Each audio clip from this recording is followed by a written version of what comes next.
हाय, hello. स्वागत आहे तुमचं अनुपमाज व्लॉगमध्ये.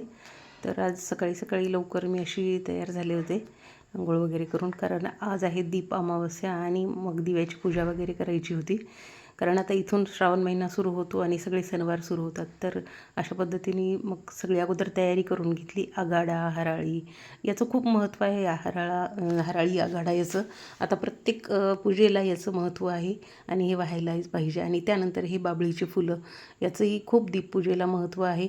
कारण निसर्गाला आपण थँक्यू म्हणायला पाहिजे. ह्या जरी दुर्लक्षित वनस्पती वाटत असतील, दुर्वा ही आपण गणपतीला वाहतो, पण बाबळीची फुलं असतील किंवा आघाडा असेल, ह्या म्हणजे दुर्लक्षित वनस्पती आहेत आणि त्या पूजेला त्यांचा मान आहे. कारण आपण निसर्गात प्रत्येक गोष्टीला थँक्स म्हणायची, आपल्याला ऋण व्यक्त करण्याची गरज आहे. ऋण व्यक्त करायला पाहिजे. आपल्या पूर्वजांपासून ह्या सगळ्या गोष्टी चालत आलेल्या आहेत आणि तोच प्रकार आहे दीपपूजेचा. म्हणजे सगळ्या दिव्यांची वगैरे पूजा करायची, सगळ्या घरासाठी आपल्या मुलांसाठी मंगल कामना करायची घरातल्या, आणि ही दिव्याची पूजा वगैरे करायची. तर मग सगळे दिवे मी घासून पुसून घेतले होते. खरं तर रात्री करायला पाहिजे होतं, पण नाही झालं. तर मग हे सकाळी सगळे दिवे स्वच्छ असे घासून घेतले आणि स्वच्छ पुसून घेतले. कारण दिवा लावणं म्हणजे आपल्या घरातील पुढच्या पिढीसाठी ह्या सगळ्या गोष्टी खूप आवश्यक आहेत. त्यांनाही माहीत पाहिजेत. सगळी पूजेची तयारी झाल्यावर मग दिवे वगैरे घासून घेतले. आणि याची पूजा करताना आपल्याला एकतर आपण रोज शुभंकरोती म्हणून दिव्याला प्रार्थना करतो. आरोग्यम धनसंपदा, म्हणजे आपल्याला आरोग्य लाभू दे, आपल्या घरातल्या प्रत्येकाला आरोग्य लाभू दे. त्याचबरोबर आज काही दिवा आपल्याला आपल्या पितराच्या स्मरणार्थसुद्धा लावायचा असतो. अशा पद्धतीनं हे सगळं पूजेची तयारी झाल्यावर मी छान अशी पूजा करून घेतली. ही पूजा करताना वस्त्रमाळसुद्धा केली होती कापसाची. म्हणजे निसर्ग आपल्याला काय काय देतं, जसं मी तुम्हाला म्हणलं हराळी आघाडा हे तर घेतलंच होतं, त्याचबरोबर मग कापसाची अशी वस्त्रमाळसुद्धा सुंदर अशी केलेली होती प्रत्येक दिव्यासाठी. कारण निसर्ग आपल्याला खूप भरभरून देत असतो आणि त्याचे आभार मानायला आपण पाहिजेत. आणि नैवेद्याला लाह्या आणि फुटाणे याचा आज मान असतो. आणि इथून पुढं आता नागपंचमीलासुद्धा हे लाह्या फुटाण्याचा मान असतो. तर अशा पद्धतीने सुंदर अशी मस्त मनोभावी पूजा केली. आणि माझ्या लेकराबाळांना उत्तम आरोग्य लाभू दे, त्यांचं म्हणजे सगळी कामं व्यवस्थित होऊ दे, त्यांना आरोग्य लाभू दे आणि त्यांना यश मिळू दे, अशा पद्धतीने प्रार्थना करून सुंदर अशी पूजेची मांडणी करून पूजा केली, प्रार्थना केली माझ्या मुलांसाठी. आणि एक झालं की थोडंसं तेल माझ्याकडून ह्या ब्लाऊज पीसवर सांडलं होतं. तर ते ॲडजस्ट झालं समजा. तिथं मी जेव्हा ते रांगोळीची तयारी केलेली होती, पाना फुलांनी सजवलं होतं, तर हे बाबळीचे फूल वगैरे वाहून मी ह्या दिव्यांची छान अशी पूजा केली. आणि म्हणजे मुलांनाही याला नमस्कार करायला सांगितलं. त्यांनाही सांगितलं की तुम्ही पण स्वतः तुमच्या आरोग्यासाठी, उत्तम आरोग्यासाठी प्रार्थना करा. तर असं सुंदर असं दिसत होतं सगळं. आणि दिव्यामध्ये आपण तेल घालतो आणि कापसाची वात घालतो. तर दोन्ही आपण दिवे, कोणी तिळाचं तेल घालतं, कोणी मोहरीचं तेल घालतं आणि कोणी जे असेल घरामध्ये ते तेल घालतं. फक्त ही पूजा करण्यामागचं एकच उद्देश की आपण प्रत्येक गोष्टीचे ऋण व्यक्त करायला पाहिजे, थँक्स म्हणायला पाहिजे. जे काय आपल्याला ईश्वराने निसर्गाने दिलं आहे त्याला थँक्स म्हणायला पाहिजे, त्यांचं ऋण व्यक्त करायला पाहिजे. तर अशा पद्धतीने सगळं झाल्यावर मग जवळपास संध्याकाळ झाली होती बाकीचं सगळं करून. आणि मग बाकी जेवणं वगैरे आटोपल्यावर संध्याकाळ झाल्यावर मी गेले गच्चीवर, कारण दुपारी खूप ऊन होतं. आणि जे काही अंगणात झाडं होते ना, ते पूर्ण मग गच्चीवर नेले होते 3-4 दिवसापूर्वी.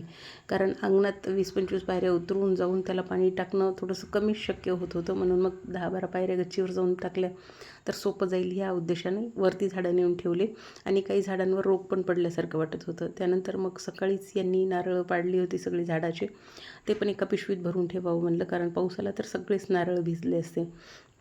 आणि त्यामुळे हे सगळे नारळ पिशवीत भरले, म्हणजे कसं कोणी आलं की त्याला 2-2 का होईना आपण आपल्याकडून काहीतरी देण्यात येतं, आल्यावर आपली जवळची व्यक्ती कोणी. तर अशा पद्धतीने एका पिशवीत भरून ठेवले सगळे नारळ. भरपूर नारळ जमलेले होते आणि हे भरायचे होते. नारळाला श्रीफळ म्हणतात. आणि हे छान असे काही थोडेसे मागच्या 8 दिवसापूर्वी पाडलेले होते आणि काही आज पाडलेले आहेत. तर आज पाडलेले थोडेसे शाईन दिसते आणि जे 8 दिवसापूर्वी पाडले होते ते थोडेसे असे वाळलेले दिसतात. तर मग हे दोन्ही एकत्रच झाले होते. म्हटलं चला दोन्ही भरूया. आणि बऱ्याच म्हणजे नारळामध्ये पाणी होतं, तर हे काढायला खूप अवघड जातं. स्क्रूड्रायव्हरनी सगळं ह्याचं म्हणजे तोंड हे करून मोकळं करून आपल्याला हे नारळ फोडावे लागतात आणि त्यातलं पाणी काढून घ्यावं लागतं. नंतर थोडंसं गरम गॅसवर किंवा असं विस्तवावर ठेवलं तर हे पटकन निघतं. तर अशा पद्धतीने हे नारळ काढावं लागतं. प्रत्येकाला जमल असं नाही. आता एरवी तर घरी हेच काढून देतात, मी सहसा काढतही नाही हे. पण भरून ठेवले सगळे नारळ, कारण जर म्हणजे मुलांच्या आत्या आल्या किंवा अजून कोणी आलं, माझं कोणी आलं, यांच्या मुलांच्या आत्या आल्या, तर हे आपल्याकडून काहीतरी 2-2 नारळ देता येतील, मैत्रिणींना देता येतील, त्या उद्देशाने मी हे सगळे भरून ठेवले. आणि हे जर वाळवले ना तर खूप सुंदर असं खोबरं या नारळात निघते आणि चव तर खूप छान आहे घरच्या नारळाची या. आणि विशेष म्हणजे हे नारळ जेव्हा भूमिपूजन झालं होतं घराचं, तेव्हा हे नारळाचं झाड कोंब फुटलेला होता घरातच, म्हणजे जे आपण कलश मांडतो त्याला. आणि मग सहज म्हणून हे झाड लावलेलं होतं खाली जमिनीत, कारण बांधकाम सुरू होतं आणि मग घरात कुठं ठेवायचं या उद्देशाने ते लावलं. तर खूप छान असं ते झाड झाले आणि नारळही म्हणजे भरपूर आलेले आहेत. तर आणि प्रत्येक नारळात भरपूर असं पाणी आहे, ते झालं, ते भरून ठेवलं. त्यानंतर मग हे झाडं जे आहेत ते वरती आणलेले, याला काही पिवळे झालेले पानं होते ते पण थोडेसे काढले, कारण दुपारी तर ऊन होतं, दुपारी येणं शक्य नव्हतं वरती. म्हणून मग संध्याकाळी थोडंसं म्हणजे रात्र पण नव्हती आणि अंधार पण पडलेला नव्हता. तर मग हे सगळे वर आणलेल्या झाडांचे थोडे पिवळे पानं काढून घेतले, स्वच्छ करून घेतलं. आणि जास्वंदाच्या झाडावर सहसा रोग पडतो, त्याच्यावर सगळे पांढरी असं बुरशी आल्यासारखं येतं, ते पण सगळं काढून घेतलं. आणि मोगऱ्याचं सीझन जवळपास संपतच आलेलं आहे, तर त्याचे पण थोडेसे कट करून घेतले, काही पानं किंवा फांद्या.